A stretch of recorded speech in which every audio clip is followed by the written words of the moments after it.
21वां अध्याय गुण दोष व्यवस्था का स्वरूप और रहस्य। भगवान श्री कृष्ण कहते हैं, प्रिय उद्धव, मेरी प्राप्ति के 3 मार्ग हैं, भक्ति योग, ज्ञान योग और कर्म योग। जो इन्हें छोड़कर चंचल इंद्रियों के द्वारा क्षुद्र भोग भोगते रहते हैं, वे बार बार जन्म मृत्यु रूप संसार के चक्कर में भटकते रहते हैं। अपने अपने अधिकार के अनुसार धर्म में दृढ़ निष्ठा रखना ही गुण कहा गया है, और इसके विपरीत अनधिकार चेष्टा करना दोष है। तात्पर्य यह कि गुण और दोष दोनों की व्यवस्था अधिकार के अनुसार की जाती है, किसी वस्तु के अनुसार नहीं। वस्तुओं के समान होने पर भी शुद्धि अशुद्धि, गुण दोष और शुभ अशुभ आदि का जो विधान किया जाता है, उसका अभिप्राय यह है कि पदार्थ का ठीक ठीक निरीक्षण परीक्षण हो सके और उनमें संदेह उत्पन्न करके ही यह योग्य है कि ये अयोग्य स्वाभाविक प्रवृत्ति को नियंत्रित संकुचित किया जा सके, उनके द्वारा धर्म संपादन कर सके, समाज का व्यवहार ठीक ठीक चला सके और अपने व्यक्तिगत जीवन के निर्वाह में भी सुविधा हो। इससे यह लाभ भी है कि मनुष्य अपनी वासना मूलक सहज प्रवृत्तियों के द्वारा इनके जाल में न फंसकर शास्त्रानुसार अपने जीवन को नियंत्रित और मन को वशीभूत कर लेता है।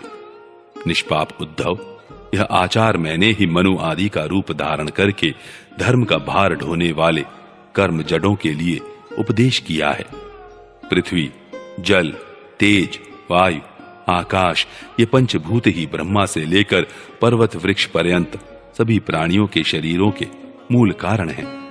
इस तरह वे सब शरीर की दृष्टि से तो समान हैं ही, सबका आत्मा भी एक ही है। प्रिय उद्धव, यद्यपि सबके शरीरों के पंचभूत समान हैं, फिर भी वेदों ने इनके वर्णाश्रम आदि अलग अलग नाम और रूप इसलिए बना दिए हैं कि ये अपनी वासना मूलक प्रवृत्तियों को संकुचित करके नियंत्रित करके धर्म, अर्थ, काम, मोक्ष, इन चारों पुरुषार्थों को सिद्ध कर सके।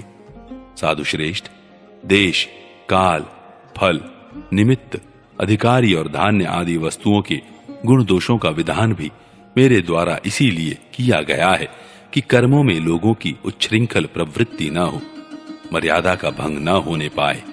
देशों में वह देश अपवित्र है जिसमें कृष्ण सार मृग न हो और जिसके निवासी ब्राह्मण भक्त न हो। कृष्ण सार मृग के होने पर भी केवल उन प्रदेशों को छोड़कर जहां संत पुरुष रहते हैं कीकट देश अपवित्र ही हैं। संस्कार रहित और ऊसर आदि स्थान भी अपवित्र ही होते हैं। समय वही पवित्र है जिसमें कर्म करने योग्य सामग्री मिल सके तथा कर्म भी हो सके। जिसमें कर्म करने की सामग्री न मिले, आगंतुक दोषों से अथवा स्वाभाविक दोष के कारण जिसमें कर्म ही न हो सके, वह समय अशुद्ध है। पदार्थों की शुद्धि और अशुद्धि द्रव्य, वचन, संस्कार, काल, महत्व अथवा अल्पत्व से भी होती है। शक्ति, अशक्ति, बुद्धि और वैभव के अनुसार भी पवित्रता और अपवित्रता की व्यवस्था होती है। उसमें भी स्थान और उपयोग करने वाले की आयु का विचार करते हुए ही अशुद्ध वस्तुओं के व्यवहार का दोष ठीक तरह से आंका जाता है। अनाज, लकड़ी, हाथी दांत आदि हड्डी, सूत, मधु, नमक, तेल, घी आदि रस, सोना, पारा आदि तेजस पदार्थ, चाम और घड़ा आदि मिट्टी के बने पदार्थ समय पर अपने आप हवा लगने से, आग में जलाने से, मिट्टी लगाने से अथवा जल में धोने से शुद्ध हो जाते हैं। देश, काल और अवस्था के अनुसार कहीं जल, मिट्टी आदि शोधक सामग्री के संयोग से शुद्धि करनी पड़ती है तो कहीं कहीं एक एक से भी शुद्धि हो जाती है। यदि किसी वस्तु में कोई अशुद्ध पदार्थ लग गया हो तो छीलने से या मिट्टी आदि मलने से जब उस पदार्थ की गंध और लेप न रहे और वह वस्तु अपने पूर्व रूप में आ जाए, तब उसको शुद्ध समझना चाहिए। स्नान, दान, तपस्या, वय, सामर्थ्य, संस्कार, कर्म और मेरे स्मरण से चित्त की शुद्धि होती है।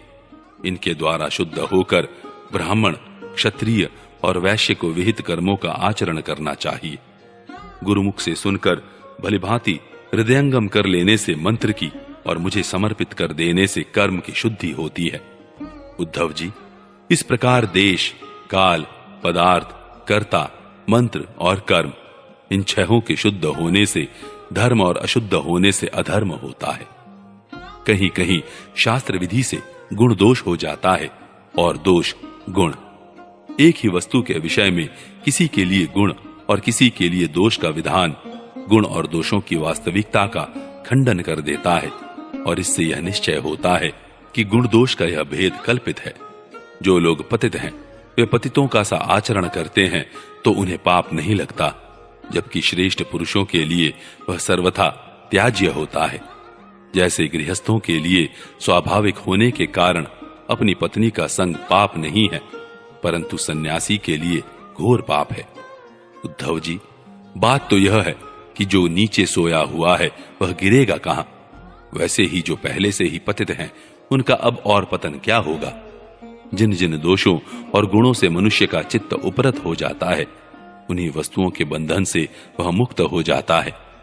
मनुष्यों के लिए यह निवृत्ति रूप धर्म ही परम कल्याण का साधन है, क्योंकि यही शोक, मोह और भय को मिटाने वाला है। उद्धव जी, विषयों में कहीं भी गुणों का आरोप करने से उस वस्तु के प्रति आसक्ति हो जाती है। आसक्ति होने से उसे अपने पास रखने की कामना हो जाती है, और इस कामना की पूर्ति में किसी प्रकार की बाधा पड़ने पर लोगों में परस्पर कलह होने लगता है।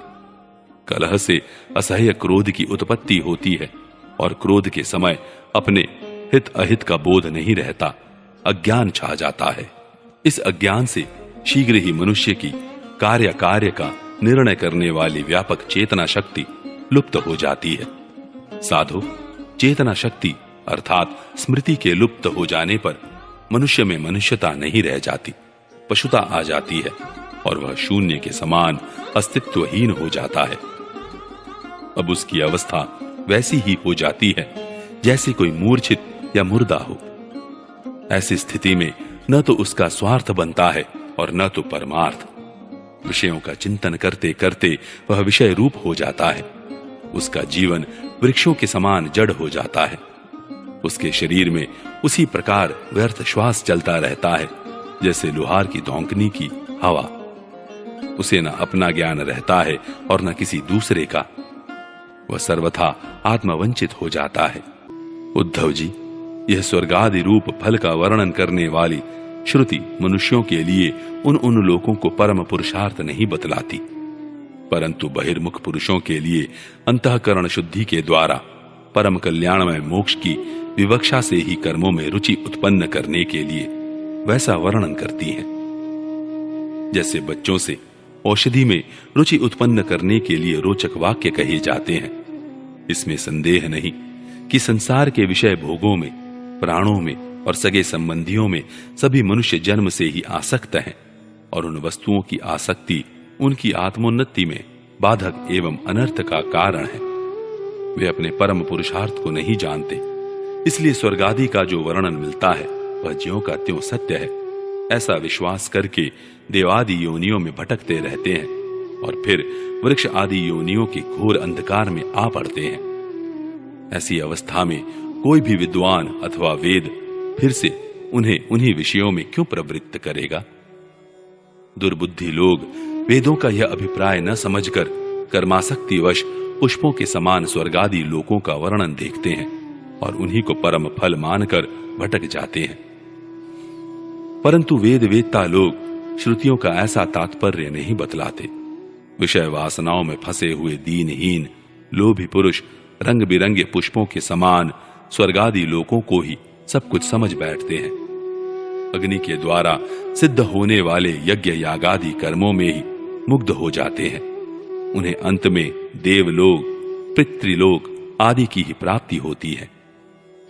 दूसरी ओर भटक जाने के कारण उन्हें अपने निज धाम आत्मपद का पता नहीं लगता। प्यारे उद्धव, उनके पास साधना है तो केवल कर्म की, और उसका कोई फल है तो इंद्रियों की तृप्ति। उनकी आंखें धुंधली हो गई हैं, इसी से वे यह बात नहीं जानते कि जिससे इस जगत की उत्पत्ति हुई है, जो स्वयं इस जगत के रूप में है, वह परमात्मा मैं उनके हृदय में ही हूं। यदि हिंसा और उसके फल मांस भक्षण में राग ही हो, उसका त्याग न किया जा सकता हो तो यज्ञ में ही करे। यह परिसंख्या विधि है, स्वाभाविक प्रवृत्ति का संकोच है। संध्या वंदनादि के समान अपूर्व विधि नहीं है। इस प्रकार मेरे परोक्ष अभिप्राय को न जानकर विषय लोलुप पुरुष हिंसा का खिलवाड़ खेलते हैं और दुष्टतावश अपनी इंद्रियों की तृप्ति के लिए वध किए हुए पशुओं के मांस से यज्ञ करके देवता, पितर तथा भूतपतियों के यजन का ढोंग करते हैं। उद्धव जी, स्वर्गादि परलोक स्वप्न के दृश्यों के समान हैं। वास्तव में वे असत हैं, केवल उनकी बातें सुनने में बहुत मीठी लगती हैं। सकाम पुरुष वहां के भोगों के लिए मन ही मन अनेकों प्रकार के संकल्प कर लेते हैं, और जैसे व्यापारी अधिक लाभ की आशा से मूलधन को भी खो बैठता है, वैसे ही वे सकाम यज्ञों द्वारा अपने धन का नाश करते हैं। वे स्वयं रजोगुण, सत्वगुण या तमोगुण में स्थित रहते हैं और रजोगुणी, सत्वगुणी अथवा तमोगुणी इंद्रादि देवताओं की उपासना करते हैं। वे उन्हीं सामग्रियों से उतने ही परिश्रम से मेरी पूजा नहीं करते। वे जब इस प्रकार की पुष्पिता वाणी, रंग बिरंगी मीठी मीठी बातें सुनते हैं कि हम लोग इस लोक में यज्ञों के द्वारा देवताओं का यजन करके स्वर्ग में जाएंगे और वहां दिव्य आनंद भोगेंगे, उसके बाद जब फिर हमारा जन्म होगा तब हम बड़े कुलीन परिवार में पैदा होंगे, हमारे बड़े बड़े महल होंगे और हमारा कुटुंब बहुत सुखी और बहुत बड़ा होगा, तब उनका चित्त क्षुब्ध हो जाता है और उन हेकड़ी जताने वाले घमंडियों को मेरे संबंध की बातचीत भी अच्छी नहीं लगती। उद्धव जी, वेदों में 3 कांड हैं, कर्म, उपासना और ज्ञान। इन तीनों कांडों के द्वारा प्रतिपादित विषय है ब्रह्म और आत्मा की एकता। सभी मंत्र और मंत्र दृष्टा ऋषि इस विषय को खोलकर नहीं गुप्त भाव से बतलाते हैं, और मुझे भी इस बात को गुप्त रूप से कहना ही अभीष्ट है। वेदों का नाम है शब्द ब्रह्म। वे मेरी मूर्ति हैं, इसी से उनका रहस्य समझना अत्यंत कठिन है। वह शब्द ब्रह्म परा, पश्यंती और मध्यमा वाणी के रूप में प्राण, मन और इंद्रियमय है। समुद्र के समान सीमा रहित और गहरा है।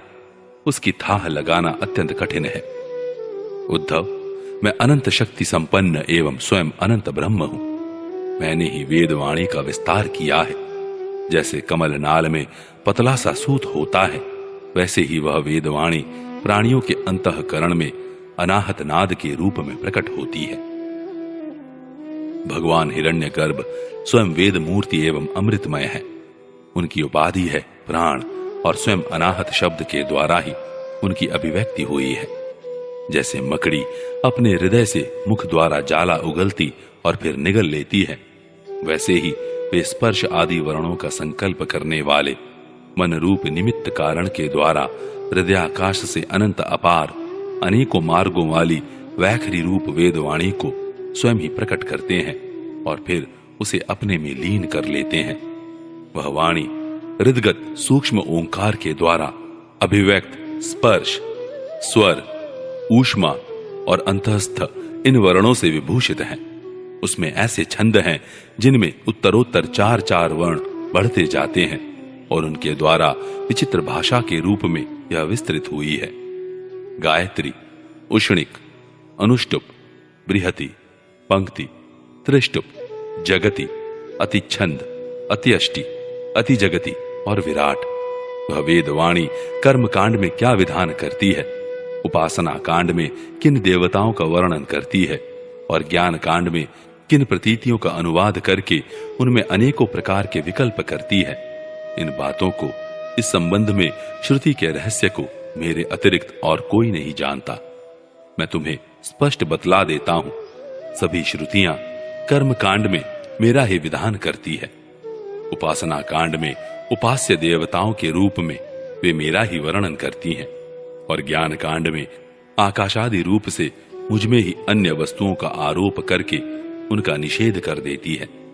संपूर्ण श्रुतियों का बस इतना ही तात्पर्य है कि वे मेरा आश्रय लेकर मुझ में भेद का आरोप करती हैं, माया मात्र कहकर उसका अनुवाद करती हैं और अंत में सबका निषेध करके मुझ में ही शांत हो जाती है और केवल अधिष्ठान रूप से मैं ही शेष रह जाता हूं।